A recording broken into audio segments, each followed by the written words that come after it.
Angela, and welcome to my channel, Reading Paradise, where reading is the closest thing I can find to actual paradise.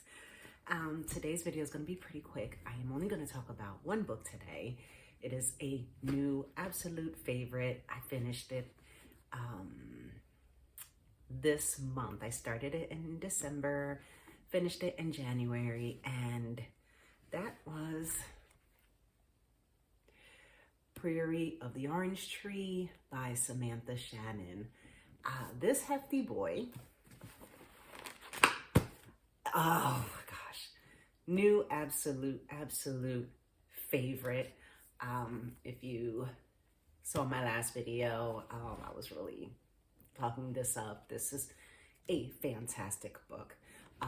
The size can be daunting, so I wanted to make a quick video of a couple hints, like a couple tricks to help you get through this, because there are a lot of characters, a lot of places, a lot going on in this book. So hopefully, if this is something that you're interested in reading, but you find it a little bit daunting, I hope that this video will help you in some way. So, to begin, okay, if you're looking at the page numbers right before the acknowledgements, it's 830 pages. So you're like, oh my gosh, right away, it's an 830 page book. Relax. It is not actually 830 pages. The story is 804 pages. Okay. So it ends at 804, and after that, and this is something that I did not know was in the back of this book, I swear to goodness, when I started reading it, and I wish I had known, but it actually has a glossary of different things, and that would really be helpful when you're trying to read this story. Now, remember I said there are a lot of people involved. So here you have persons. It says the persons of the tale, and it tells you the people, kind of where they're from, who they're connected to. So that's like really helpful. Another thing that they have in here are non-human characters. So you're kind of going through when they're already like talking about these creatures, and you're like, what is this? Like, you're not even sure what you're reading or what it's about. So it's really confusing at first. So you can refer to this. It is the non-human characters portion, and this will talk about the Imperial Dragon, Quiriki, the Nameless One, Aralak, and what they are. You know, where they came from, their history and their significance. Over here, we have a glossary after that.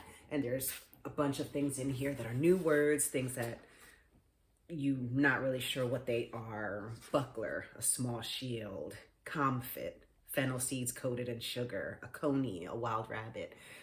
So they have a lot of words in here in this book that you're not entirely sure what it is. You know, what's the Priory? What is a skep, Sidon? Really helpful. And then, yeah, I think if you're going to start the book, you can kind of skim through it and know, you know, hopefully a word will pop out and you can say, oh, I think that was in the glossary, and then you can go back and refer to it. And then there's a timeline.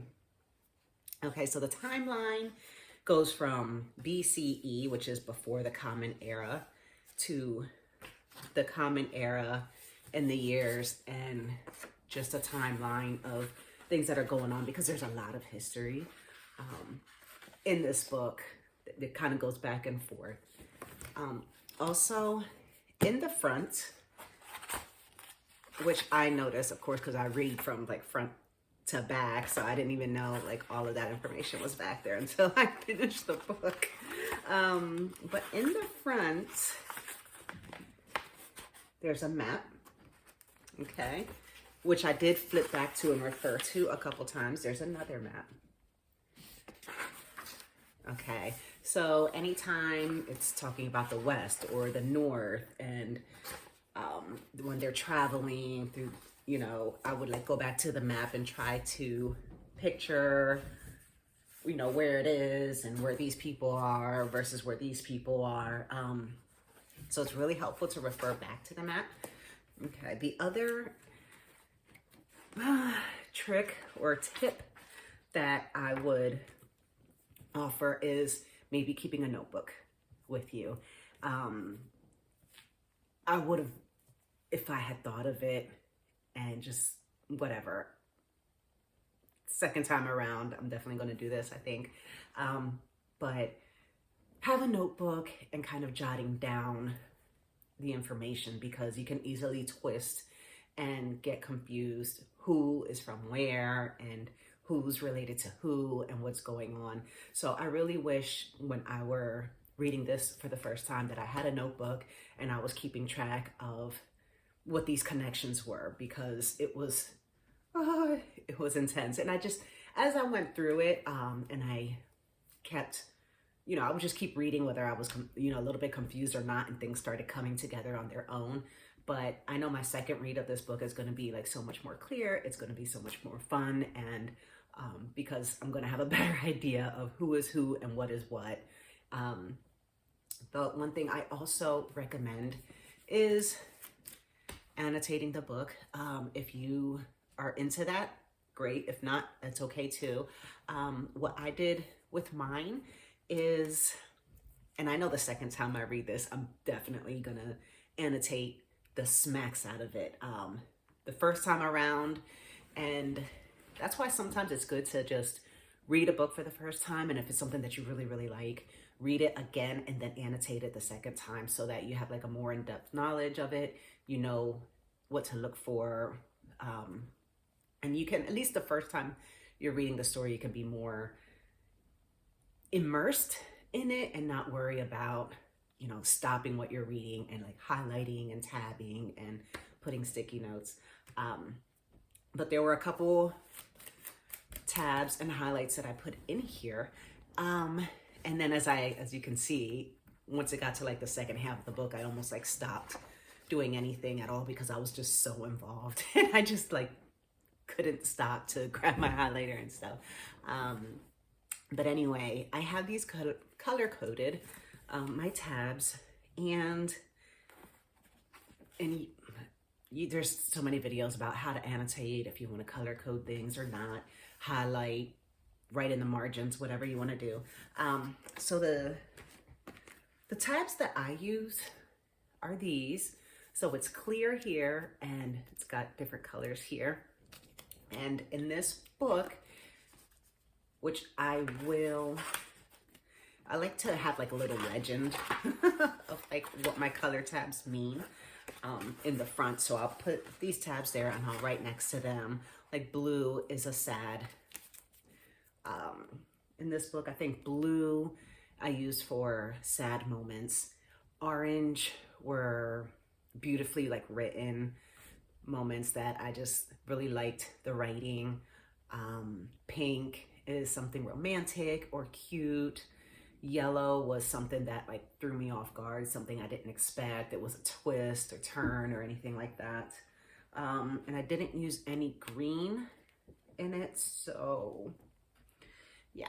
And then there are some scenes that I would have like two tabs. This one has got an orange and a yellow, and that means that it's I kind of like the wording, the description or something about it, and it was something that, you know, rose some kind of emotion in me, like I was surprised, or I was just like, oh my gosh, you know. So yeah, and then this one is like pink and orange tab, and then I highlighted this part, and it was just a beautifully written romantic kind of moment in the book. And this is when they were saying their vows, which I thought was cute. Let me read this. It says, I take you now as my companion, my friend, my bedfellow, my constant partner in all things. I swear to love you with my soul, defend you with my sword, and give nobody else my favor. This I vow to you. That's so sweet. I liked it. I thought those vowels were really sweet and cute. For highlighters, I used these Mr. Pen Bible Safe highlighters. And they're not really markers. They are, I'd have to say they're more like, they feel like crayons. And I don't know if you can see. Let me go back to the, if you can tell that it looks kind of crayon-y versus like a marker. I got these because they don't bleed through. Some of the thin pages, some books that I have thinner pages than others. And they're like, they're not wet, so they're not marker at all. And then it's got this, and you can like twist them up and keep using them almost like a twist pencil or something like that. But that's what I use so far. And then in the same packet, I'll throw my tabs in here so that they're in the same little envelope. And I carry this around with my book, my beautiful book. So again, this is a really good, very, I can't even say, it's not as daunting as one would think. Just take it one page at a time, one chapter at a time. Do not look at it as one whole big monster of a book. Really read a chapter, read 2 chapters, read 50 pages. I mean, even if you were reading 50 pages a day, you'd get this done in about 2 weeks.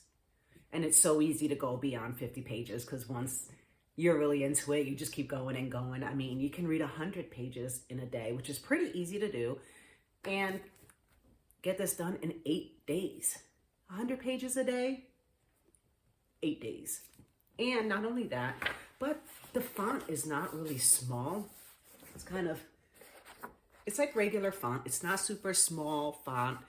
There's not a lot written in these pages, and these pages are not super thin pages. I mean, they're pretty standard book pages, but I just feel like this looks so much huger and more daunting than it really is. It's such, I don't want to say it's a quick read. It's not, I'd be lying, but it's so worth it. It's so worth it. Again, you got to read this. Take notes. It'll help you. Seriously, just take notes. If you're like, man, who's this person now? And who's that person? Where do I know this person from? And how's he connected to whoever? I mean, it can only help you. Do your tabs, do your highlighters, do post-it notes, do whatever you need to do. Write in the margins.